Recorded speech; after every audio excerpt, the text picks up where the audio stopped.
Magical Toys, a story about organization and taking care of your toys, by Edith Ordan and Uncle Amos. Once upon a time, there was a little boy named Ron. He was 5 years old. Ron lived in a nice house. He had a lovely wide room with many wonderful toys. He had cars with horns that really honked, trains that whistled as they chugged around their tracks, puppets with long noses, tennis rackets, soccer balls, and all kinds of stuffed animals. Ron didn't just have a teddy bear, he had a dog, a rabbit, and a tiger, too. Every afternoon when Ron came home from kindergarten, he played with his toys. One day, Ron asked his friend John over to play after school. "Wow, Ron," John cried, "you have amazing toys." Ron felt very proud of his room and all of his toys. "Want to make a train track?" he asked. "Yeah," John said. John and Ron built a giant train track around Ron's bed. John loaded all of the stuffed bears, both of the stuffed lions, and a stuffed bunny into the cars. "You're the circus show," he told them, "but you've been captured by bad guys." He dumped out a barrel of monkeys and hung them all over the animals' train car. Ron grabbed a bunch of his action figures off their shelf. "You're going to save the prisoners," he shouted. "Be brave." "All aboard," John called. "Full speed ahead." Ron started the train. It ran around the track at top speed. Chugga, chugga, chugga, chugga. Crash! Stuffed animals, monkeys, and action figures went everywhere.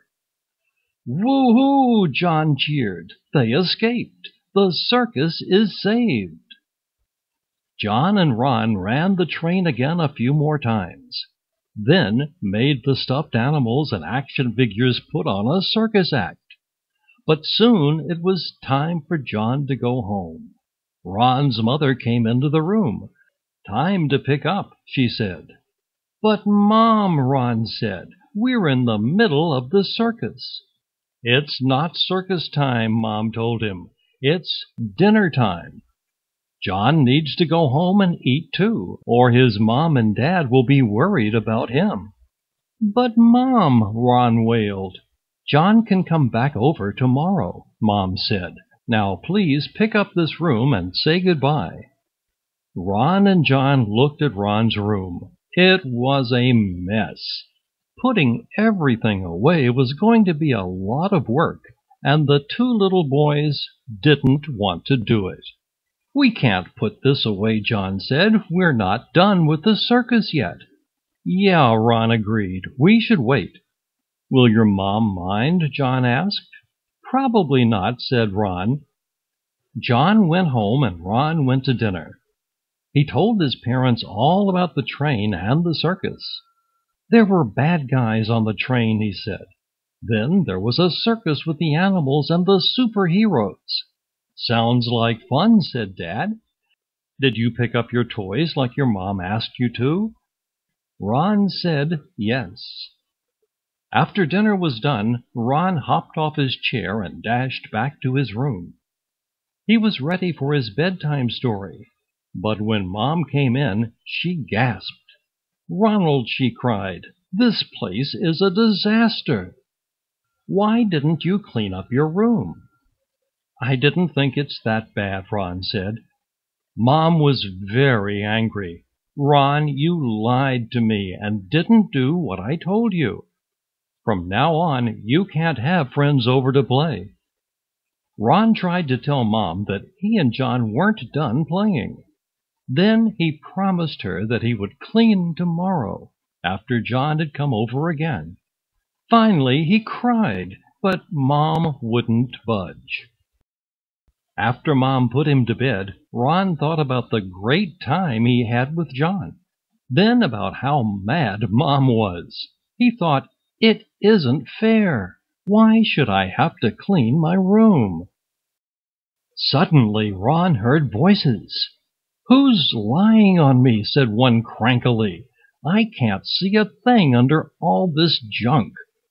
"Don't wiggle," complained another voice. "You're poking my ribs." Ron sat straight up in bed, his heart beating fast. Whose voices were those? Where were they coming from? "Oh, no!" cried a rough little voice. "I'm pinned beneath a train, and someone's foot is in my eye." "Arf! Arf!"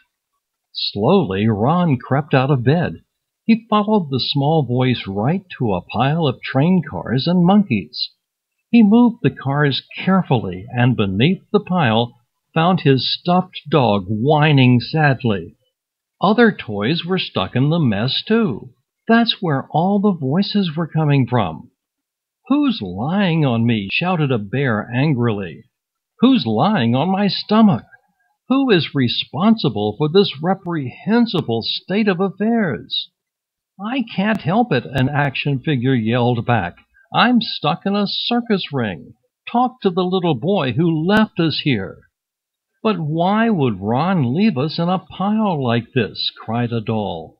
"I've lost an eye because a fishing rod poked it, a leg because a stuffed cat fell on it, and my pretty bow. Boo-hoo-hoo!"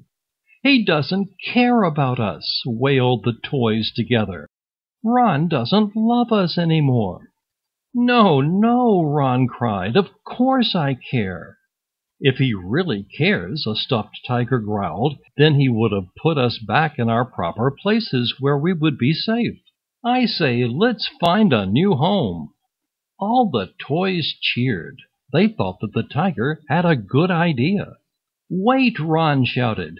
"Now I see why I should clean my room. I promise to take better care of you. Won't you please give me one more chance?" The toys murmured and muttered. "I don't know," said a rabbit to a red truck. "He's done this before." "But maybe now he won't do it again," a dinosaur skeleton cried. "I think we should give him one more chance," the monkeys declared. Ron was overjoyed. "Oh, thank you!" he cried. "Thank you, thank you, thank you!"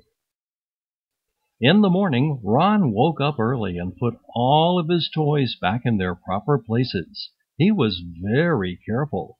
When he was done, his room was neat and clean. Then Ron ran into his parents' room.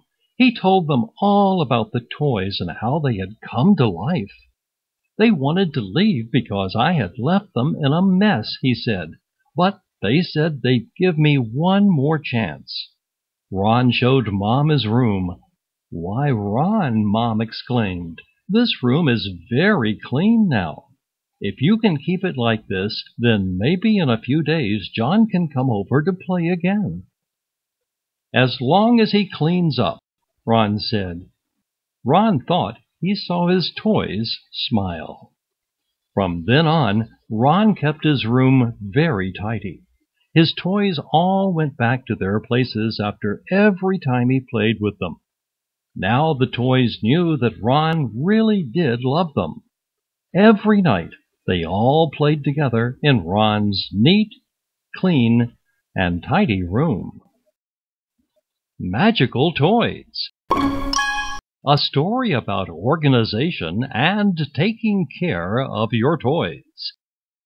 By Edith Ordan and Uncle Amos. Narrated by Rick Schultz.